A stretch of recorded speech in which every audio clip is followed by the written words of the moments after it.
Right, okay. As you can see from the title, it's about the Royal Naval Patrol Service, and they had two nicknames. One was Harry Tate's Navy, named after an old radio musical act or musical act back in the old days.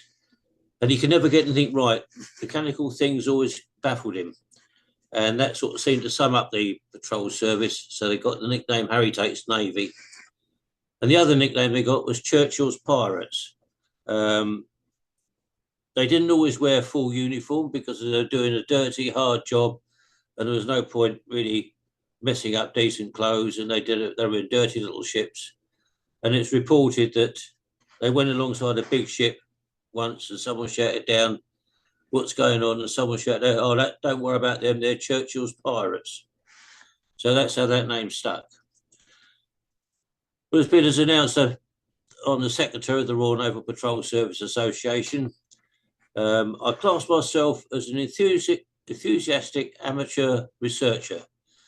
I don't use the word expert purely because if you look at the word X, it's something that has been, and a spurt is a drip under pressure. Now, some people might well agree that fits me down to a T, but there you go.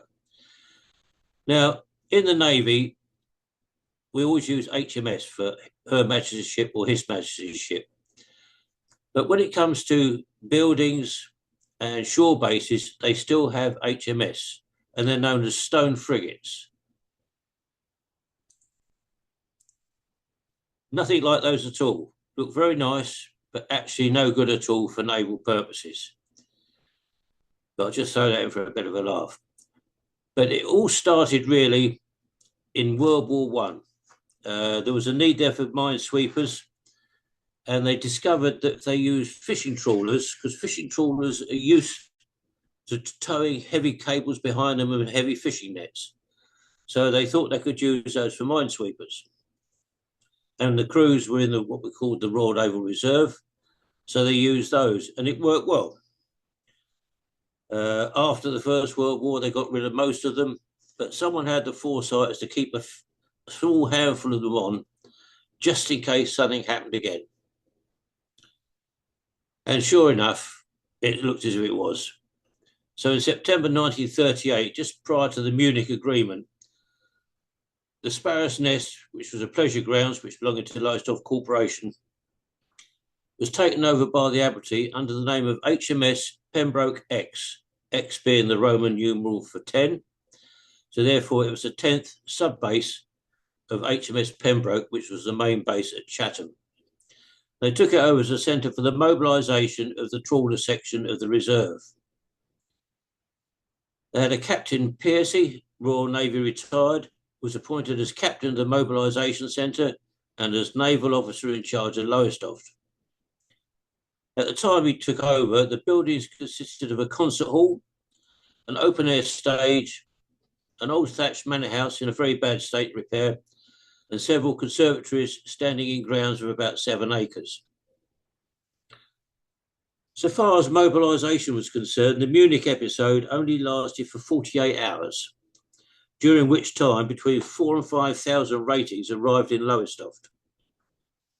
No accommodation had been arranged for them, and it was therefore necessary to set up a billeting organisation in the town. Compulsory powers were not put in force, but the billets used, not only at Munich but throughout the 39-45 war, were entirely voluntary on the part of the landladies.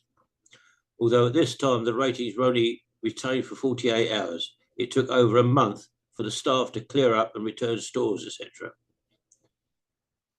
At the same time, suggestions for certain alterations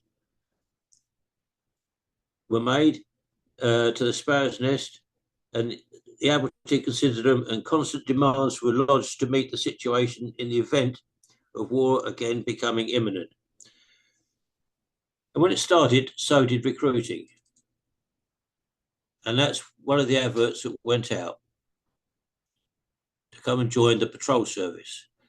Now, the Royal Naval Patrol Service was a branch of the Royal Navy. It was all part of the Royal Navy, but it got to the point it was so big, it became a navy within the navy.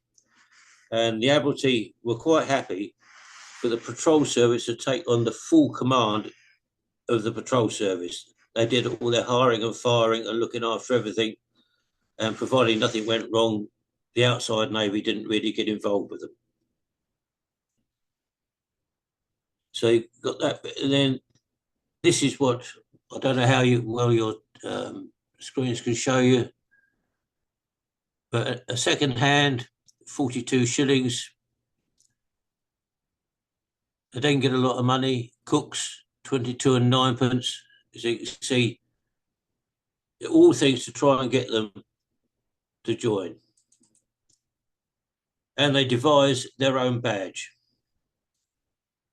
Now, you know, a lot of big ships, they have their own ship's crest, and that all has to go through the official channels to get it signed, written, and get permission to use various symbols.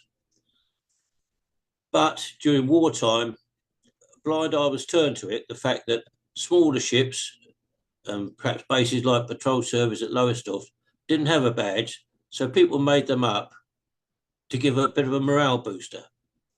And the Navy turned their blind eye to it. It can't happen now, it won't happen, but that's one of the things that happened during the war. A lot of blind eyes were turned to a lot of things. Let's get back to that one again. We're on that one. Now, when it first started, there were a lot of bases started appearing in Lowestoft. There was HMS Minos, which was the base for harbour defence and other craft.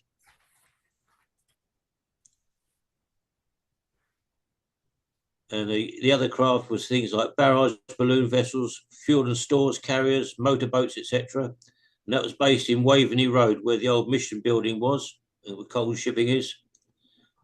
There was HMS Minos 2, which was for the Lowestoft Coastal Forces Base, but that was later renamed as HMS Mantis. There was HMS Mylodon, or Mylodon, depends which side of the bridge you come from. That was the Lowestoft Combined Operations Base and Tank Landing Craft Base. It was used for landing craft training for Royal Marine Commandos and combined operations. It was based between Brook Marine and Alton Silk Works on the south bank of Lake Lothing, later taken over by Pye and later Sanyo.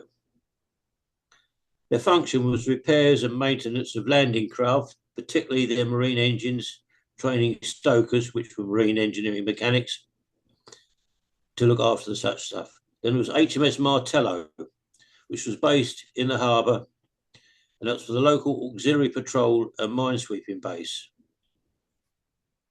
Now there you can see, that is the harbour at Lowestoft, wall-to-wall minesweepers. On there. We've got this one. Then you've got the motor torpedo boats in the dock, and motor gunboats. If you look at that picture carefully, I think it's quite interesting.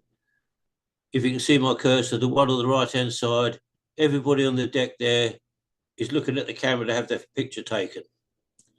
You look at the next vessel, they're all looking across at the first vessel to wonder what's going on. And if you look at the third vessel, no one's giving the monkeys what's going on at all. They're just getting on with their life. But what is interesting is Hamilton House in the background. Now, a lot of people think that Hamilton House was built after the war because it's a fairly modern design compared with the rest of Lowestoft at the time. But that was built before the war.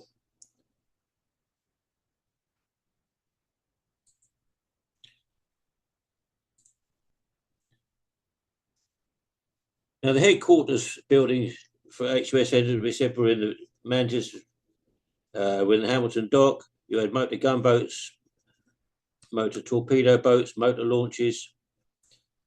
And they set out back from E-Boat Alley, which was just outside off the east coast, to engage the German E-boats. Officers were billeted at the Royal Hotel, which has now been demolished, and the crews almost entirely billeted in requisitioned houses in Beach Road and Grove Road area, which was gated off. Now, we don't know whether it was gated off to keep them in or the public out. We don't know. The Bethel was used as a canteen and mess hall. Now, if anybody remembers the Bethel from a few years back, it used to have two large, very ornate copper air vents on the roof. And then over the years, one of them went slightly on the hook. So they decided they were going to take them down. And when they got them down, they found one had bullet holes in it. So immediately they said, we were obviously attacked during the war. But as it turned out, it wasn't. What it was one of the motor gunboats leaving the harbour. And what they used to do, they used to have the guns mounted on a circular bandstand so they could swing round and fire things. But also had a damping screw underneath so they could tighten it up so they could hold fire and do things like that. And it was common practice that when they were leaving harbour, they would either pop a couple of shots down into the water just to test the gun, or if there was nothing in ahead of them, they'd fire a couple of shots off. Well, this particular chap, he didn't tighten the screw up properly. So when he loosed a couple of shots off, it shot the gun round and up, and he put two shots through the air vent in the Bethel. Just a little funny for you. There you go. Right, the main depot in Sparrow's Nest, you can see the picture there of Sparrow's Nest. That was the headquarters for the Royal Naval Patrol Service, and we said it was called HMS Pembroke X. Now, Lowestoft became what is known in the naval circles as a port division. In the Navy, it's split into port divisions. You had Chatham Division, Portsmouth and Devonport. And for the war only, because of the size of the patrol service, they had Lowestoft as a port division, which the letters then go on your service record. So if you were Chatham rating, your service number began with C, P for Portsmouth, D for Devonport. And for the wartime only, if you Lowestoft rating, it had LT in front of it. War did not officially start until the 1st of September 1931. Until 1st of September 1939. But the first men arrived on the 24th of August 39, and the White Ensign went aloft on the 29th of August. Was not commissioned until the 21st of December. But then for a short while, just after March 1940, it became known as HMS Romola. But it only lasted about a month or so. The Commodore at the time, Commodore Piercy, said, could he name it after his old World War I ship? So they looked through the records and they found out that the ship's name wasn't in use anymore, because the Navy will only have one name used at a time on their ships.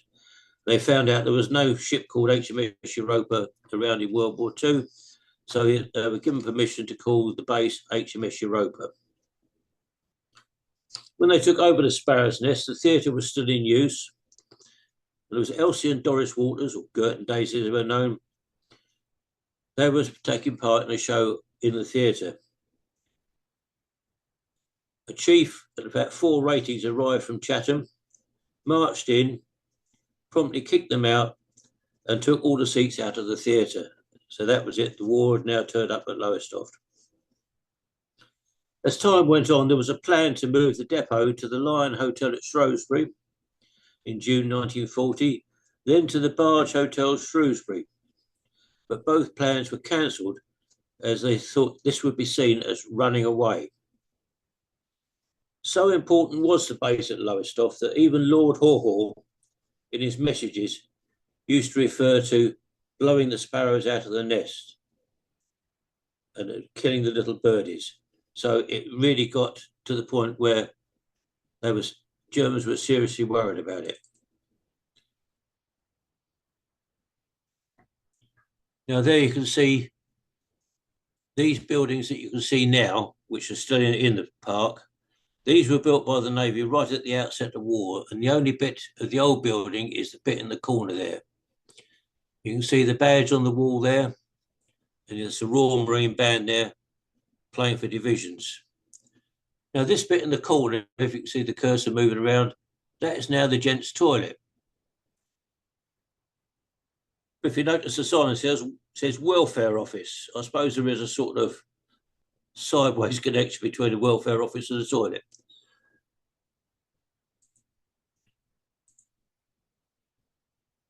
Now that's a view. You can see the old manor house there with a thatched roof, and these buildings that have been grafted on either side of it. They used it for extra offices. But you can see when they used to get the people lined up on they called it a lawn, but if you imagine that number of men trampling all over it, the chances of finding a blade of grass were very remote.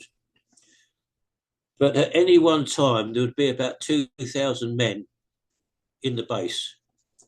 Because not only did you have people coming through on training, going on draft and whatever, you had the base staff and all the wrens that were running the outfit. In total, there were 66,000 men in the patrol service and about 700 wrens and about 6,000 ships. They lost a lot of people and 600 ships. 2,385 men were not recovered, and they're still out there at sea. Because when you get a big naval base like Chatham, Portsmouth, Devonport, there are great big walled establishments. Inside that wall, you've got everything you need to exist. You've got accommodation, catering, training, engineering, everything you need. You need theoretically need not go outside the wall at all. But when it comes to Lowestoft, what do we have? We just had the town. So it became more or less a garrison town. But the Navy commandeered a lot of buildings. In fact, during the course of the war, they took over 64 different sites in the town, sites and buildings, and a lot of landladies at boarding houses and women in private houses volunteered, for a fee, of course, to accommodate sailors. Now, some were good and some were bad. Now, if you got billeted to a good one, you'd find the lady of the house would look after the men. She would do their washing for them. She would feed them well, look after the place, and treat them like her own. You got the others that got the money off the Navy, because obviously they paid for it. They got the money off the Navy. They did very little, gave them very little food, crammed them into a room, very bad sanitation, very bad arrangements. So if you had a good billet and you were been drafted out to a ship, you told the new incoming people, try and get Ma so-and-so, she's good. Then if you had a real bad one, avoid that so-and-so around the corner of there, she's no good at all. Now, a lot of training went on at Lowestoft, although it's the administrative headquarters for the whole of the patrol service throughout the world. There were other training places. One of the most famous training places that the Navy had was a place called HMS Royal Arthur, which was in fact Butlins holiday camp at Skegness. Butlins had it taken over and the Navy moved in. The swimming pool was used for teaching people how to row and seamanship. It was a completely different thing. Now, stokers, or engineering mechanics, because a lot of the ships were coal-fired. So the stokers were billeted in a place called St. Luke's, which was the old TB hospital up the other end of town, up near Kensington Gardens. And they used to march them down every day, about 2.5 miles, down to Lowestoft to do their training. Now, to be a stoker on a coal ship, it took 5 days training. To be a stoker on a diesel ship took 5 weeks. We reckon it was because they couldn't keep the diesel oil on the shovel. But make your own mind up about that one. There's some more. That's the officers and senior rates, all in the Sparrow's Nest Gardens. So you can imagine what it was like there. That's St. Luke's, the old TB hospital. And they went to the Empire Hotel, then the TB hospital. So all the stokers were up there. And to train them to be a stoker on a coal ship, there's a board there with a hole in it, a pile of stones, and you had to shovel the stones through into there. You were taught how to trim it, then you went around the other side and shoveled all the stones back again. Very basic training, but it worked. There you can see they're showing them how to what they call trim a fire, because it's not a case of just throwing coal on. You have to lay it out so that the air gets into it. Another thing that needed doing was training cooks, because obviously it's no point having a lot of men that can fight if they can't be fed. So they set up a school for training cooks and stewards, and that was at the St Margaret's School in Lowestoft. Now, the woman that took over that, she decided, she said, well, I can teach them cooking in a school, but what sort of stoves are they going to be cooking on? She said, because if I teach them on the stuff in the school and there's something different on the ship, then they won't know what to do. So someone said, well, they're only little tiny stoves on trawlers and drifters. So she had a look and she had a whole lot put into the school. And that's the sort of stove you had to cook. That would be on a trawler. And in fishing days, you might have 10 people in the crew of a trawler. During wartime, you had about 30. So the cook there at his stove, little coal-fired stove, would have to prepare all the meals for 30 people just in that little room. Plus the fact, unlike the kitchen in a school, his kitchen was moving up and down, sideways, everywhere you like.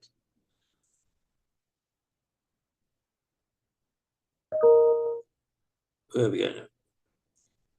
A lot of other things, a lot of gunnery training going on in Lowestoft. And they also did small arms stuff. This was on the oval cricket ground because all the area was taken over.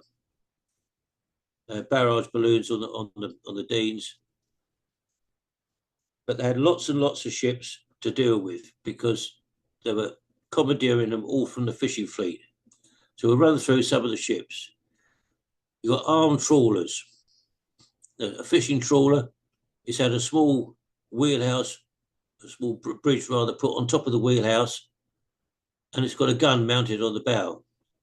Now, after the First World War, every trawler that was built after the First World War had to be specially designed and strengthened to take a gun in case of war again. Now, the Navy decided these trawlers were very, very successful, but they didn't have enough to use because you'd taken up most of the fishing fleet. So the Navy decided they'd have to build their own. So what better thing to do but build your own trawler? So they built loads and loads of trawlers, quite obviously called Admiralty class trawlers. And they worked very, very well. Then you've got the drifters, the smaller herring drifters. You can see it's got strengthened bridge on the top there. That one there has got the gun up there. And that A-frame there, that is for minesweeping acoustic mines. We'll come on to the types of mines in a minute. And you go even smaller, the motor fish vessels. Little small might have a crew of about 6 or 7. But they were very, very useful because you've got a lot of ships and you've got to get stores and fuel to them. They can't always come alongside to the proper bunkering places. So they used to have other boats to service them.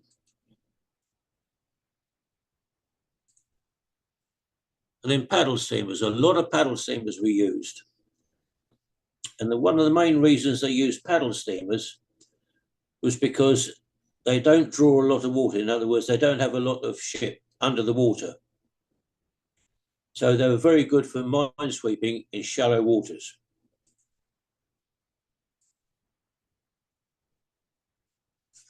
Then after all the vessels they commandeered, they were still running out. So they put the call out, and Britain started building wooden-built minesweepers, because a lot of the trawlers, don't forget, were still iron in those days, wooden ones and iron ones.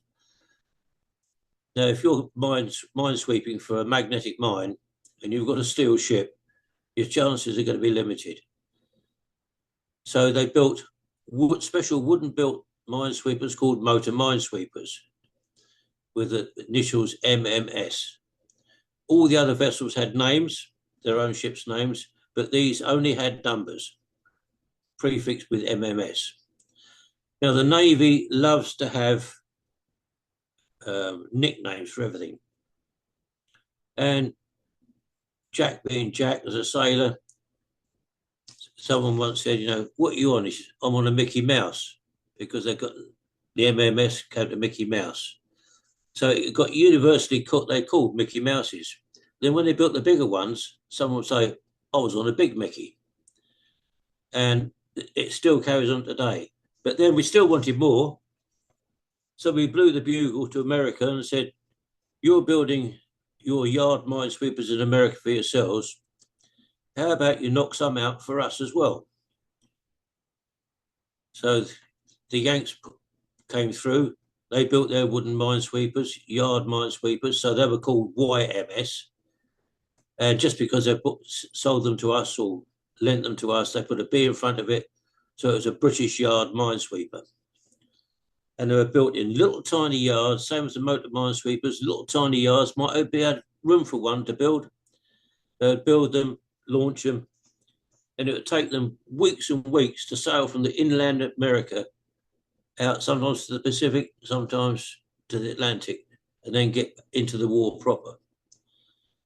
They were very good sea ships. There.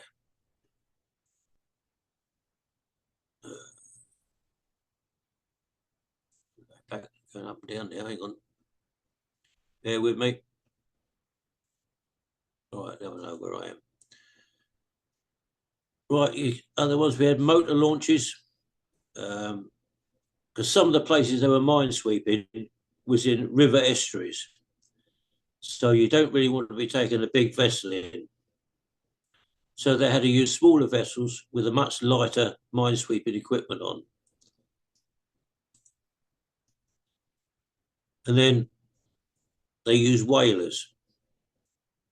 They commandeered a lot of whalers during the war for minesweeping and convoy escorts. But as you can see from a whaler, all whalers had a very low freeboard. So they took water a lot. And in fact, they lost quite a few in the Arctic convoys, because of the low freeboard, and also they iced up well. So you get a lot of top ice, and they used to turn over in the middle of the night, and that was the ship gone. Then we had tugs for rescue work, salvage, and any time that was needed. All part of the patrol service. And then they commandeered private yachts. These were big capital people in industry who had their own private yachts. They commandeered those for contraband control, various other patrol duties, anything that would help the Navy out. Then they got smaller still, little private launches, purely on the fact that you need things to do between small rivers, nipping between harbour and harbour. So you get 3 people on one of those, and you're taking messages around, taking people about, taking messages, taking plans out. It all worked well, so they knew what was going on. But one of the funniest ones was a group called the Broads Flotilla. We think it's probably the smallest Royal Naval unit. It consisted of 1 officer, 3 ratings, and 9 soldiers, and 3 motorboats. You can see them there. And they used to patrol the Norfolk Broads, A lot of it was morale boosting, I suppose, but there was the threat that people could land there, and they actually mined some of the Broads during the war, purely because there was a threat that the Germans could land a seaplane. So mining and countermining was actually happening inland in our area. Now, most of the mines that you hear about or you read about, what we call moored mines, you see pictures of them in films. They're under the water there. They've got the spikes sticking out and people hit them. And basically, they're on a sinker. If you go down to the past the Maritime Museum in Sparrownest, you'll see one on its sinker. So it gets launched into the water. It goes down. The weight comes off, opens a hydrostatic valve. It goes down to a certain length, and then it floods out. So that starts taking it down, and that will go down and sit on the base. But you have to work out what depth of water you're actually going to be laying the mine in. Because what you want is the ship to come along and touch the mine. There is no point having it in shallow water where the mine is sitting above the water, because you should be able to see it. There's also no point in having the mine so deep that a ship can pass over it, because it's never going to touch it. So they have to know where they're going to lay the mine and set the controls on the sinker to release only a certain amount of cable to get the mine up to the depth they want.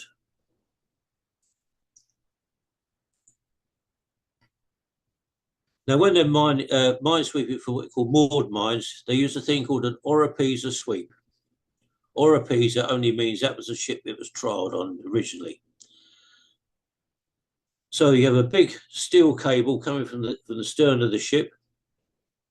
Now, there's no point having it so it's straight behind you. So they have two kites, or otter boards, call them what you will.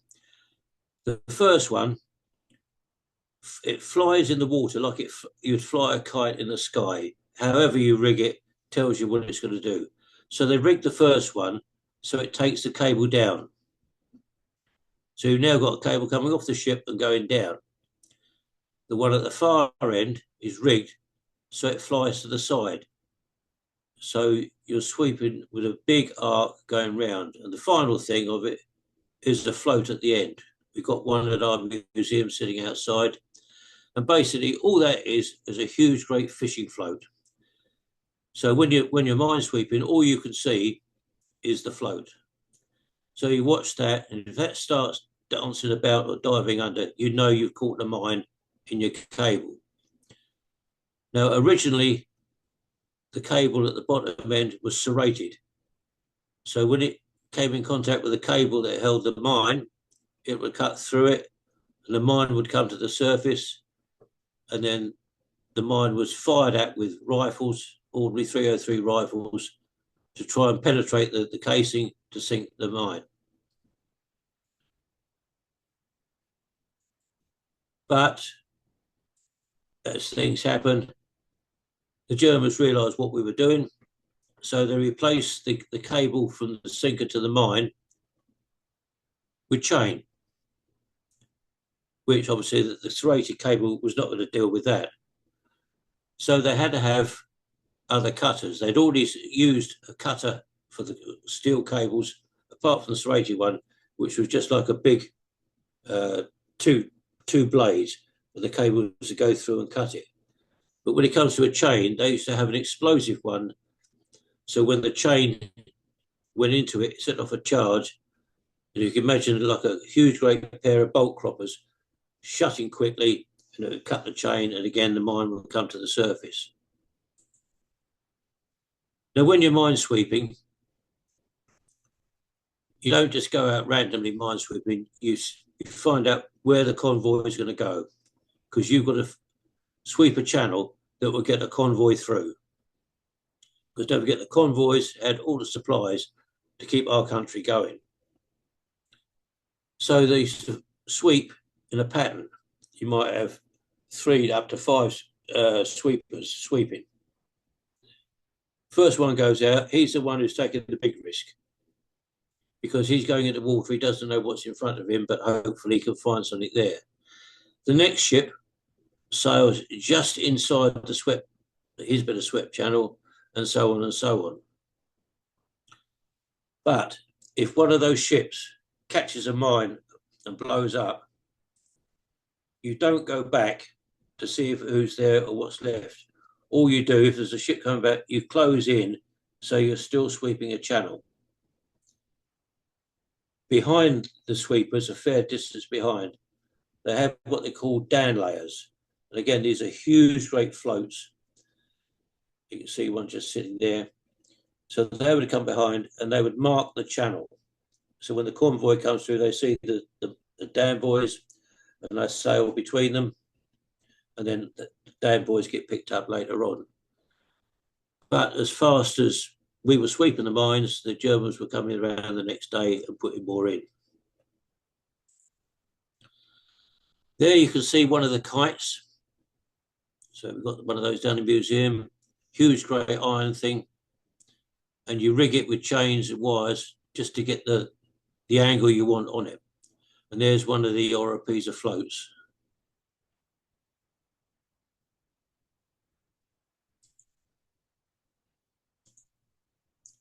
Now, having gone out and done the mine sweeping, they're reporting back, we swept the channel, everything's clear. And then ships were going out and blowing up. And someone was saying, I thought you lads said you swept the channel. Yeah, we have, we swept the channel. And after a while, it's kept happening, and they thought there's got to be something going on. And someone had an idea that it was a magnetic mine because we'd been working on the same plan. You've got to remember that what the Germans were doing to us, we were doing to them, but we were doing it in a more gentlemanly way. Anyway, it turns out it was magnetic mines they were dealing with. And the first one was discovered at Shrewsbury-Ness. These were dropped by aircraft on a parachute. But the chap who dropped this one made a fatal mistake. He dropped it so that when the tide went out, it became visible, which is no good to man the beast as far as he's concerned. But it did us a favour because they saw this. And the first thing they did was put 2 soldiers in charge with rifles to stand there and guard it. And they sent the experts up from HMS Vernon in Portsmouth, which was the mine and warfare, underwater warfare department. And they came up and they looked at it and they managed to defuse it and take it back and work out what was going on. So now they've got to work out, how do we get rid of magnetic mines? Because it works on the magnetic influence of the ship. Any steel in a ship is therefore magnetic. I don't know if you've ever did it at school. If you hammer a nail in with strokes, you can turn an ordinary nail into a magnet. So therefore, anything on a ship is magnetic. So they decided they needed to put electricity and big cables into the water. But how do you get a cable to float? Well, they had a big meeting about it, big highbrow meeting, like everybody says, big meetings about things. And there's all these big chiefs sitting around. How can we get this stuff to float? And one chap turned around and said, balls. And they said, well, if you're going to be like that, go home. He said, no, I own a factory that makes tennis balls. If we change the shape slightly, we could wrap those round and make a floating cable. So as you can see, there's the sort of cross-section of the ball with all the copper cable around the outside. But there, instead of being spherical, it's like sections of sausages. And the whole of the thing with the copper cable outside is all wrapped in canvas. And you can see there's 2 there. And those 2, you can see the shapes of the balls underneath. They're strapped together. Because at the end, you've got 2 bare ends of copper cable going down into the water, so you can put a pulse of electricity down. And what they used to do, they used to go out in pairs. So this ship would go out, put its cable down, and they'd have two ends into the water. The ship next to them would have their cable out with two ends going down, one positive, one negative. And then by pulsing together, they'd put a box of electricity down and theoretically take out any magnetic mine in that area, then slowly move forward to the next bit. So they've just come out that area and do the same again. It was known as a double L because the bits hanging down the bottom look like L's, basically, nothing much more than that. It was worked out very effective. So they were saying, right, we've done the moored mines, we've done the magnetic mines. Happy days, lads, carry on. The ships were going out and blowing up. They said, whoa, whoa, whoa, what's going on here? And they discovered that they use acoustic mines. And this works on the noise of a ship. You've all seen the films where they're in a submarine, you hear a ship going above and go boom, boom, boom, boom, boom, boom, as it goes over. Now, each ship, depending on its size, makes a different noise. So they decided, nothing really technical here, this one. I mean, again, in wartime, if someone had an idea, they didn't go through a feasibility study like you would now and long trials. If someone had an idea, the answer was, okay, make it and we'll try it. And what they had, you can see there, a bucket, basically a bucket with a Kango hammer in it. And as soon as they left port, that big A-frame gets lowered into the water below. So that bucket is now pointing forward below the bow. And as it's going out, all the time as it's going out, makes a hell of a row.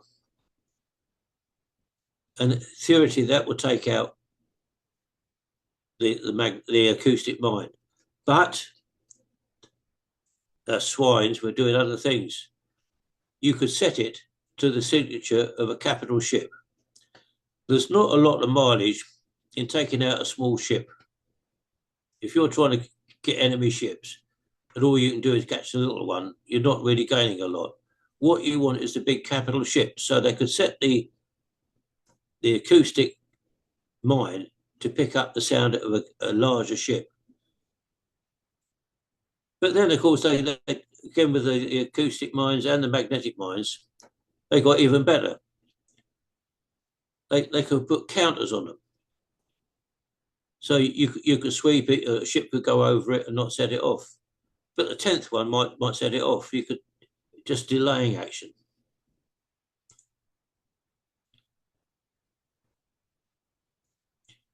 Now, prior to D-Day, these are the channels they were sweeping.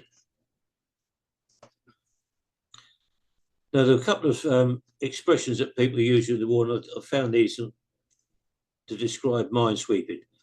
Minesweeping is a science of vague assumptions based on debatable figures taken from inconclusive experiments performed with instruments of inherent inaccuracy by persons of doubtful reliability and questionable mentality.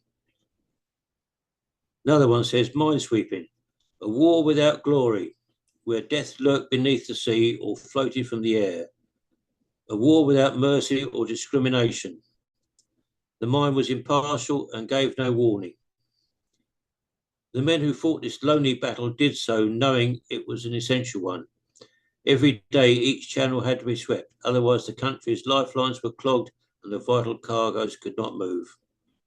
They were a mixture of men and old sailors. Many of the latter had spent much of their lives trawling for fish. Most of the others had been schoolboys before the war.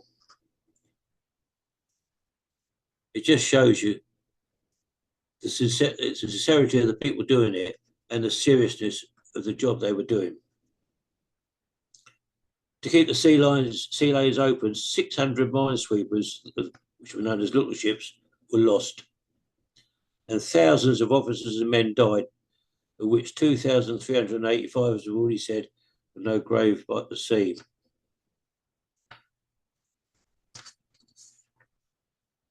Now, we came up to D-Day here. Now, it's said that on D-Day, the first thing the Germans knew about the invasion was when they saw the whole fleet coming across the horizon. Wasn't really true, because the patrol service had been over there 2 weeks beforehand, minesweeping. What they did, they commandeered some French fishing vessels. They dressed the British crews as French fishermen, and they were going up and down the beaches and up and down the approach channels, minesweeping. They were even waving at the Germans in the gun batteries, and the Germans were waving back. No one suspected what we were up to.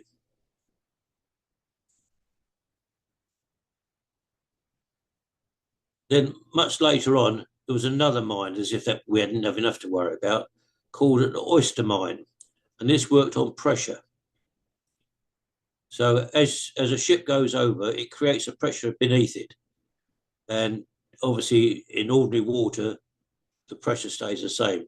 If something biggish goes over it, the pressure that the ship exerts in that water will set that off as well. The swines. Right. Now that it's sweet.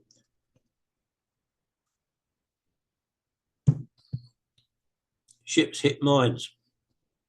There is a saying that every ship can be a minesweeper once. Now, in that photograph, there are 3 minesweepers. You can see by the pointer, that's one minesweeper.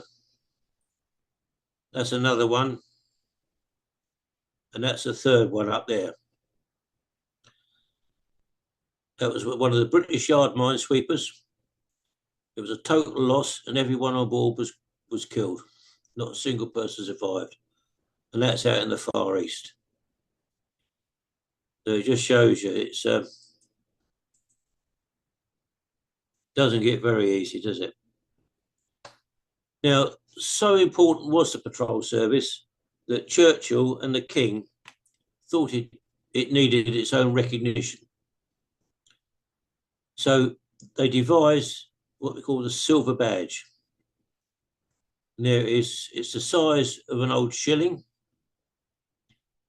and it was worn 4 inches up on the left cuff. And it was unique to the patrol service.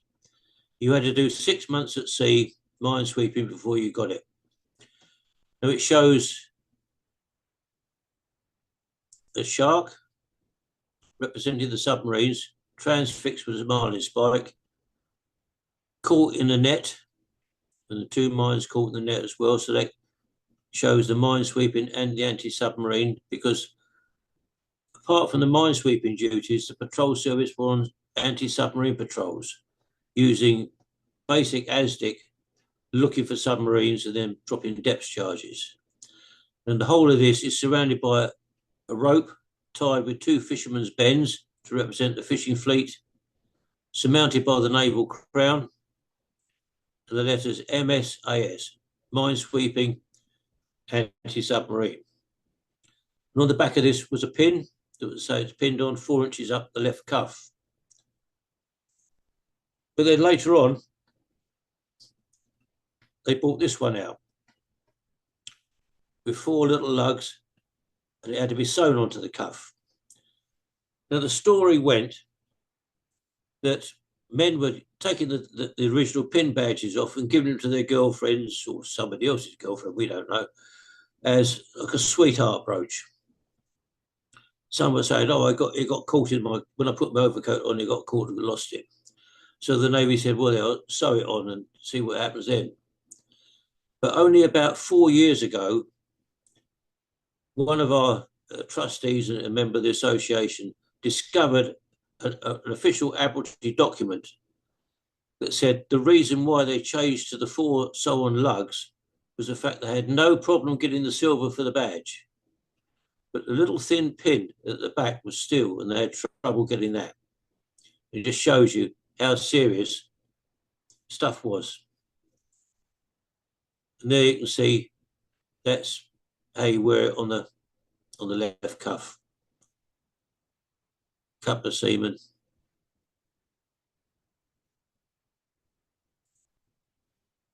Now we have some important people or some famous people in the patrol service. You might know some of them. James Callaghan, ex-Prime Minister. He was billeted south of the bridge above a fish and chip shop. And it's recorded that he reckons his time at the patrol service was the worst time of his life. Richard Baker, the broadcaster, he was in the Royal Naval Reserve and served at the patrol service on minesweepers. And he had one of the bad jobs. He was on the Russian convoys. They were the ones that went up from here, all gathered off Iceland and went up right through the Arctic Circle, right round to Murmansk, supplying Russia. We lost a lot of ships up there, a lot of ships. In fact, our vice chairman, a chap called Charlie Harris, only died about 3-4 years ago. He got to the age of 98, 99. And his ship was one of the whalers I talked about. And that iced up and turned over in the Arctic. And he was in the Arctic waters, actually in the water, for 20 minutes before he was rescued.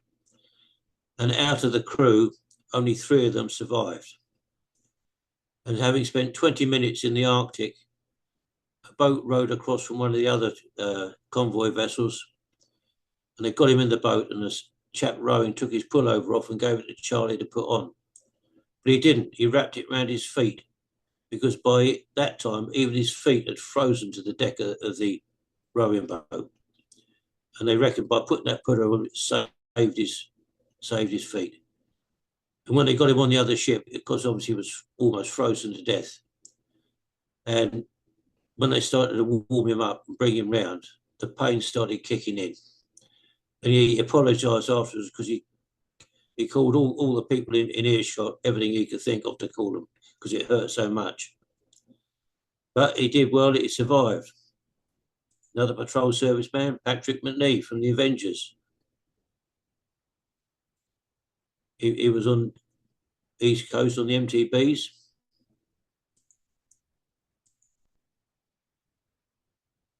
Patrick Troughton, the Doctor Who, he served.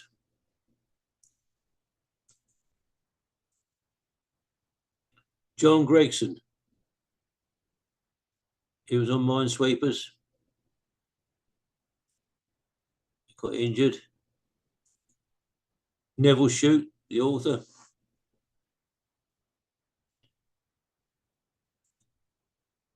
One you might not have heard of, but if you have, Freddie Gardner, arguably one of the best saxophone players of all time. He was a professional musician before the war. He got called up, so what do? They made him a diesel engineer. Fits around, doesn't it, nicely? And he joined the Blue Mariners dance band. Now, you probably all know that chap, don't you? Well, I think you do. It was Russ Conway. And he used to play in the first and last pub. He wasn't in the Blue Mariners dance band. His real name, Trevor Stanford, he got the DSM, Distinguished Service Medal. And he used to play just in the first and last pub for beer money. And if you remember when you saw him on television, he had the tip of one finger missing. And he lost that in the Navy on a minesweeper. Wasn't really enemy action. He lost it on a bread slicing machine. Now, one thing the patrol service was famous for was its own dance band. You've all heard the Squadronaires and the various other military dance bands, but the Blue Mariners were purely patrol service. All serving people.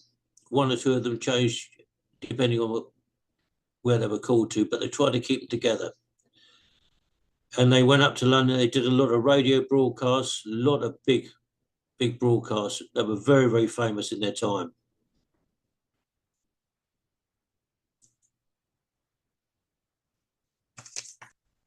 Now, after the war, find out where we got to. The government decided they're going to put a monument up. So in 1953, the Commonwealth War Graves erected the Lowestoft Port Division Memorial. And Tate made a film about it, and it was opened. It was one of the biggest things. You can look this up and see this online. Just put in World War II Lowestoft War Dead Memorial or something like that. That's 17 panels, bronze panels, the white ensign over each one.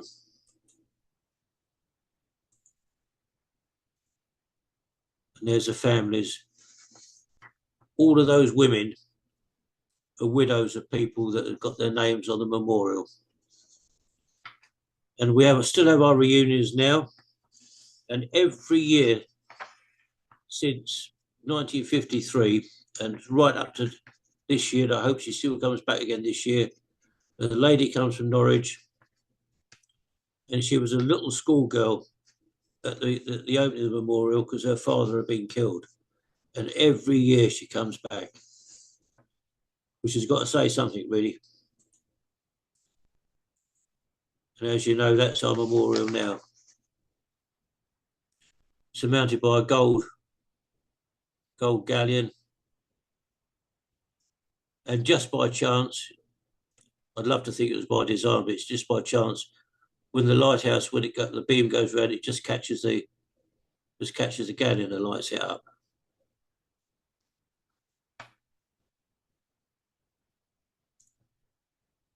At the beginning of the war, the Navy had 1,400 ships, and this increased with new builds, requisitioned and leased land. The patrol service alone added 6,000 to the total. By the end of the war, 873,000 had been in uniform under the White Ensign, which included Royal Marines, Wrens, and obviously sailors. And they lost 63,787, roughly 7%. Of that 873,000, the patrol service made up 7.5%. But the patrol service losses amounted to 23% of the overall total. And just to give you an idea of figures, just told you how many were in service during the war and the number of ships. The modern Royal Navy has about 70 ships and 30,000 personnel. In fact, the way things are going now, it probably comes down to even less.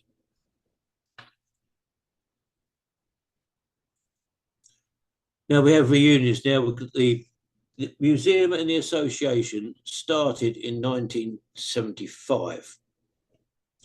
It started by accident, to be honest. During the war, when people were gazetted and got the big awards, there were some boards sign written and put around the inside of the theatre in the Sparrow's Nest, listing all the people that got the big awards. After the war, they were put in storage under the stage.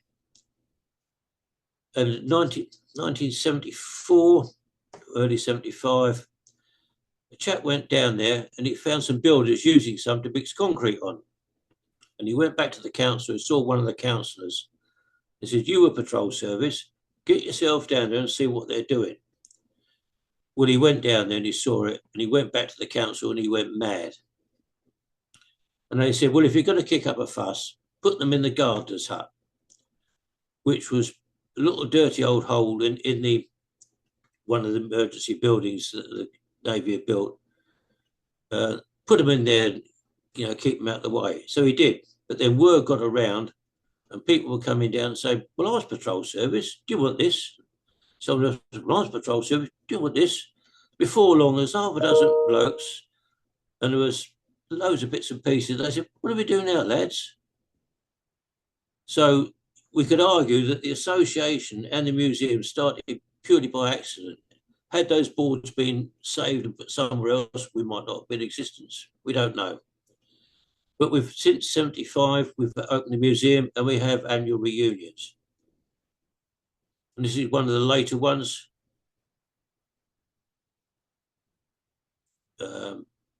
Now, those three, one, two, three, three World War II veterans. This was only 2 years ago.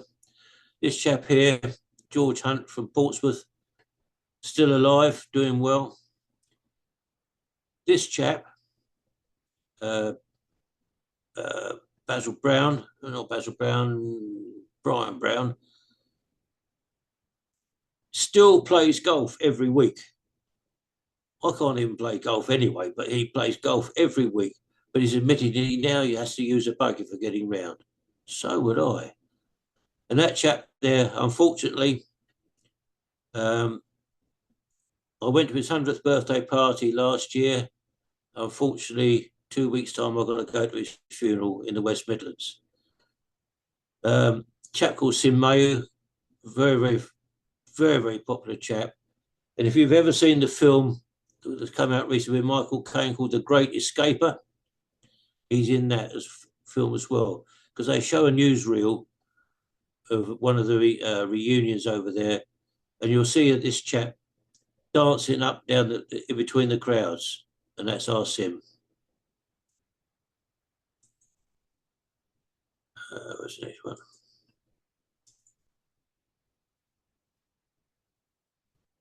That's when we were lucky we had one of the Royal Marine bands come up. It's the national standard. All the other standards that come in to support us. They're getting a lot. It's getting a lot smaller now because of age is taking over. Obviously, the old chaps are all falling off the perches now. We've still got about 50 left on our books, but they've all got to be 98 and above. That's the Royal Marine Band marching past. And that's when we're doing sunset, the white ensign being lowered. That's one of our mines. You can see the kite there. Now, these buildings I mentioned that we're now in, we're at the back here and we're the one up the top. These are classed as temporary buildings. They're only built to last for the duration of the war. So the walls are solid, no insulation. So when we're inside in the winter, we go outside to get warm. I'm serious about that. They're freezing in the winter. In the summer, they're stifling inside because there's no insulation. And that's the last part, you can see in the middle there of the arch windows, the last part of the old Sparrows Nest building, which was knocked down in 1967. But sailors love a drink. It's a known fact. They reckon the Royal Navy is the world's biggest drinking club. And we like a tot of rum. And there we are at the end of the parade. Old chief there, he died last year. And myself there having a tot of rum out of the barrel. Now, Navy is very proud of its rum, and it does anything for it. There you can see wartime. It's been dished out of the wicker basket with a earthenware flagon inside. And every morning, 11:30, you've got a tot of rum. Now, the tot of rum in the Navy is equivalent to 3 pub measures today. So imagine 3 pub measures, that was the amount of rum you got every day in quantity. But the strength of our rum was a lot higher. Pub rum is 40% ABV. The Navy rum was 54.5. So that tot of rum is equivalent to 4 pub measures in strength. I've got no problem with that. It's lovely jubbly. But when something special happens and you hear sometimes it's mentioned, oh, the Queen gave the Navy permission to splice the main brace. In other words, a job well done, which means you get 2 tots. So you have an equivalent to 8 pub measures of rum in one go. Absolutely no problem at all for me, but there you go. But it was done away with on the 31st of July 1970, known as Black Tot Day, because they thought that with the more technology coming in, they didn't want people getting under the influence, because in the Navy, rum was like a currency. You could get anything done if you gave someone your tot of rum, they'd do anything for you. You could pass your tot of rum down to the galley, and a piece of meat would come up to go into the pot mess. You could get anything done. But VE Day in the patrol service, they're all queuing up to get their tot of rum. This was taken from one of the windows, which is now part of the Martello Cafe. See the Royal Marine Band there entertaining the crowds.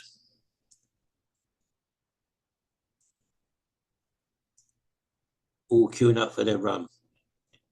Now, in the big Navy, or the big ships, what we call the junior rates, anything below a petty officer, they got what they call was grog, which was a mixture of 1 tot of rum to 2 tots of water, so a 2-in-1 mix. But on these small ships, they couldn't be dealing with faffing about with that. So everybody got what's known as neaters, got neat rum. And this is what they're doing here. But there's always some that can't handle it. You know, what can I say? It's a case of good night, Chief, I had a good time. Because you're in the Navy, you always get what is known as a rum rat. Someone will work out, do you really want that rum, mate? Well, not really. I'll have it for you. And, you know, you can have a whale of a time. But the buildings now, peacetime has come. That's our buildings. There's the corner of the old Sparrow's Nest building. That top part there is our museum. That's the cafe there, gents' toilet there. And our other part of the museum's in the back there.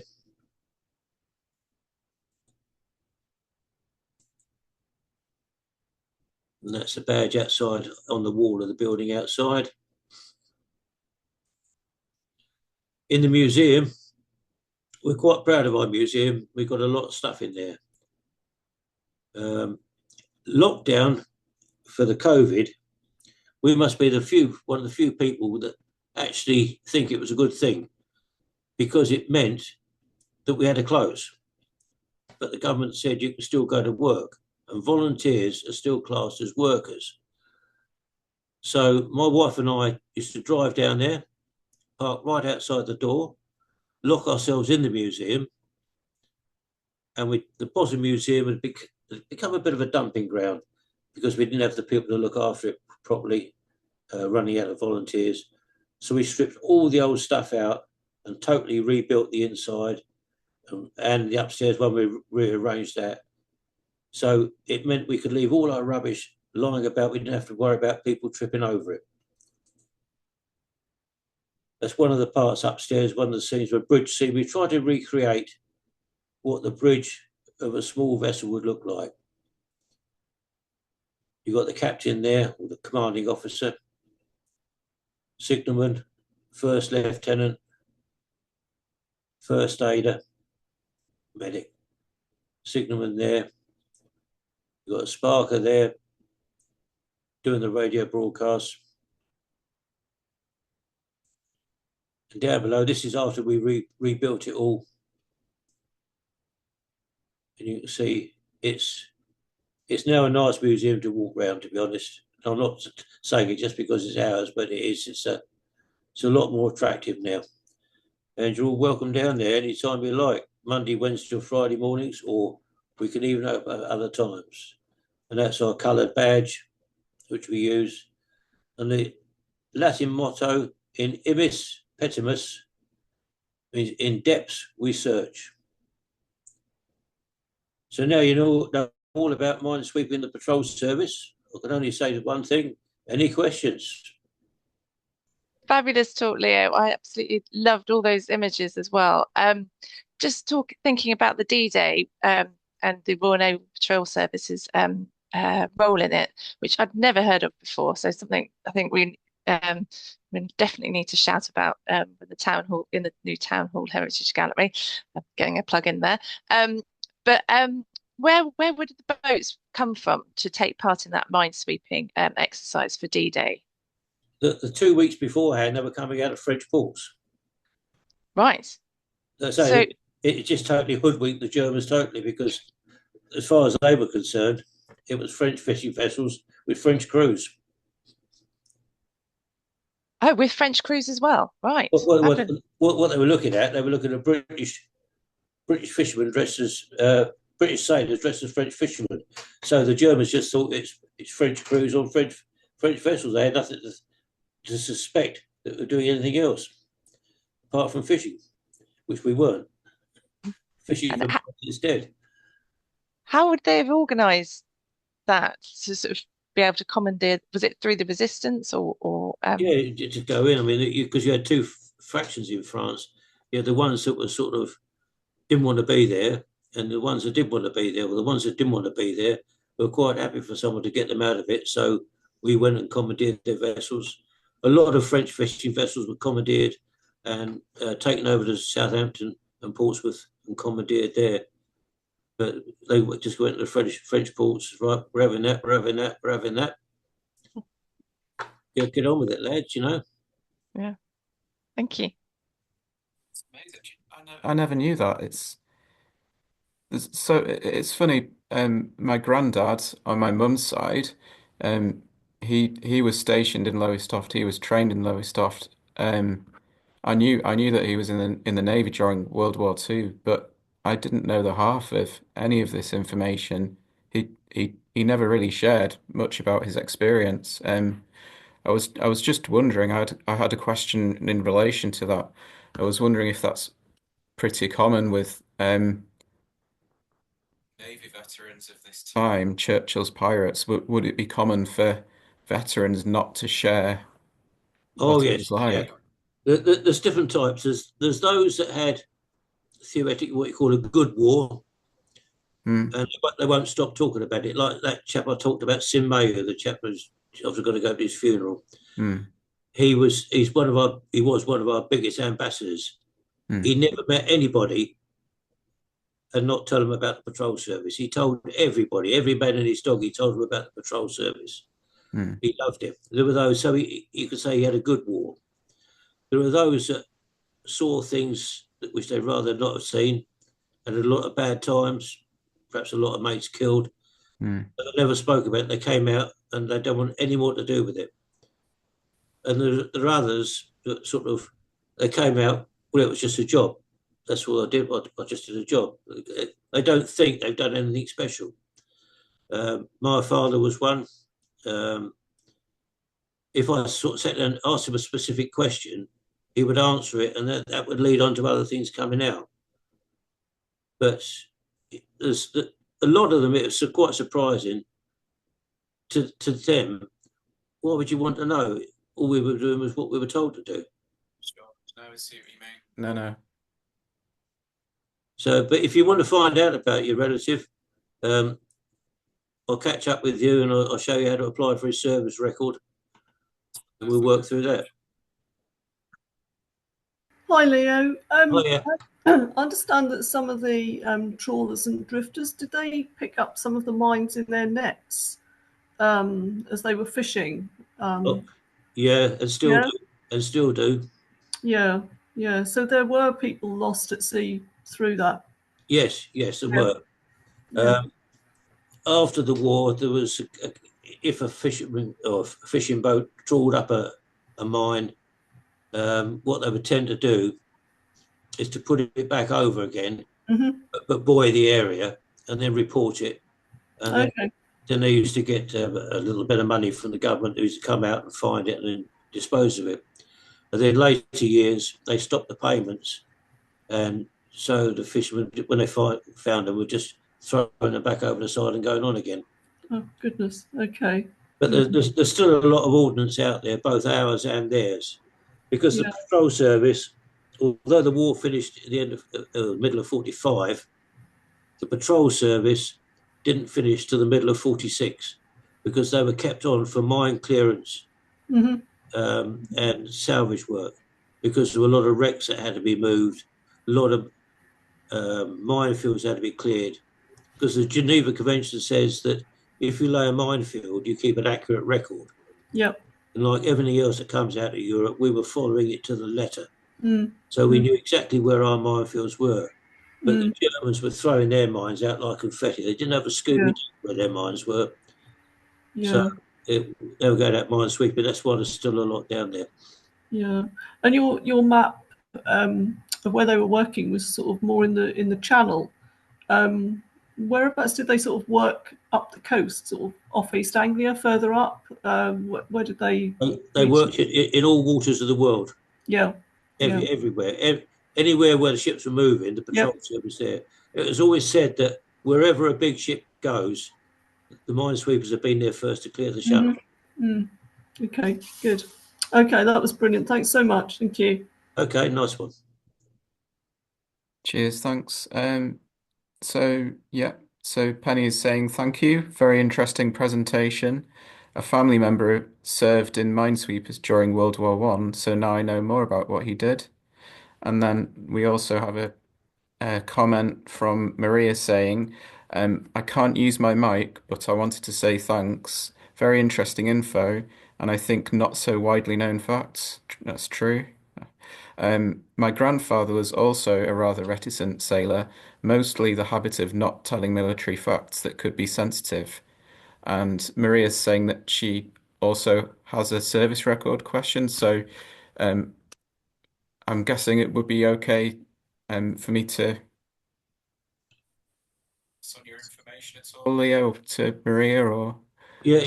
Either give her the headquarters email address, which is hq@rnpsa.co.uk, or pop down the museum Monday, Wednesday, or Friday mornings and bring it down. I'll sort it all out. Best thing you do, if you put any questions on an email to HQ, it's Hotel Quebec, at Romeo November Papa Sierra Alpha.co.uk.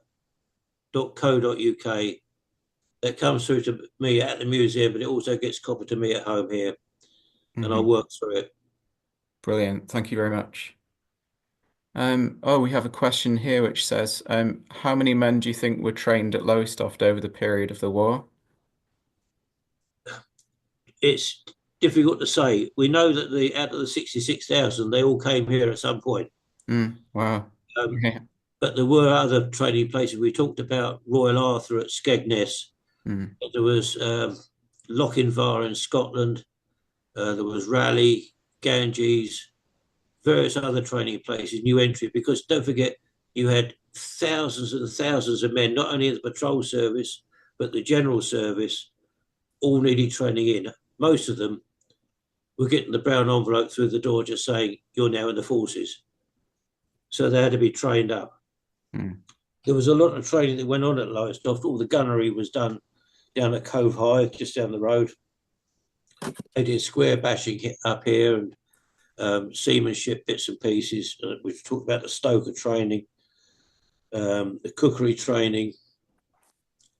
Everything was, it was horses for courses, really. Wherever the training, whatever was needed, they found somewhere that could train them, either here or send them somewhere else. But this was made, if you imagine a great big establishment, somewhere like a big multinational company, at the top you get the head office where all the big white chiefs sit. That would be HMS Europa at Lowestoft. But then in this big white ivory tower that you get in an industry, you filter down there, you get the area offices, then you get out to the regional offices, and then you get down to the sort of the basic shops or whatever. And it's the way the patrol service worked. It was all administered from Lowestoft. But then all the other bases, hundreds and hundreds of bases all around the world, were all taking their instructions from Lowestoft, but then managing their own affairs out there under their own base names. So Charles Turner is saying, thank you for the interesting talk.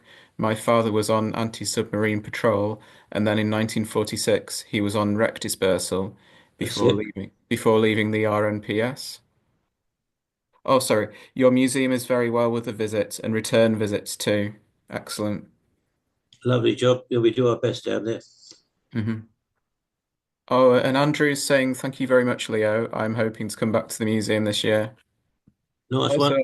so that's interesting. Quite a few people have visited. It's good. The patrol service was looked down on by the big navy. It's a bit like sort of almost like Dad's army. Um, it was just sort of something that happened, you know. These little dirty little coal burning trawlers used to puff along and sort of come alongside one of the big glamorous battle wagons, you know, and it sort of upset a few people, I think. The term Churchill's pirates was that both a complimentary term and also Yeah, it was a bit of a sort of a backhanded comment, really, you know, sort of. It was a case of looking down their nose at the patrol service because, you know, they weren't wearing proper uniform all the time.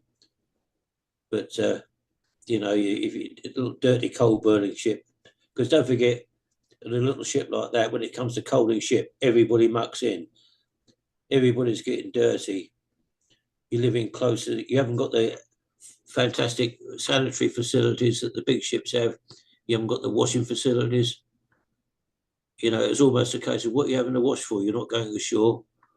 You know, it was a hard life, and that's why they got a little bit extra money called hard lying money because they didn't have any sort of luxuries on board. In fact, if you we've got a book in the museum about patrol service cooking. There's a lovely comment in there about sort of how much food should cost and this, that, and the other. There's a note saying fish could be caught at sea. So in other words, you only go catch your own fish if you want fish for tea. Dave is saying very interesting talk, an overview. Great to see your photos in particular. Thank you. That's all right. We've got thousands of them down the museum. It'll take you a week to go through the first box load. Mhm. Oh, so we have another comment here. So the comment is, hello, my dad served in Lowestoft and spent a lot of time up in Scapa Flow, I think that's Yeah, pronounced. Scapa Flow up in Scotland. A lot of people went up there. Ah, Lovely place. yeah. Now, you mentioned the Marshall Salt. Hmm. That was a base in Portsmouth. It mentions. I'll tell you about it. Let's look it up in the book, get it right for you.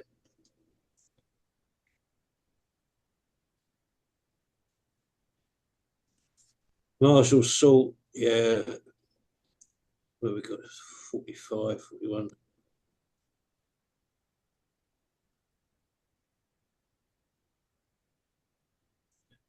Yeah, that was Marshall Salt was a base in Portsmouth.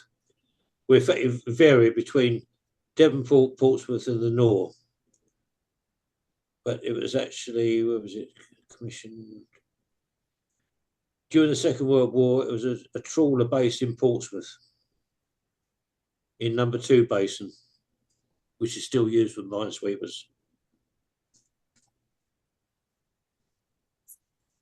It's I think we could maybe end there, I suppose. And very much, Leo. I think yeah, and there's lots of positive comments in the chat.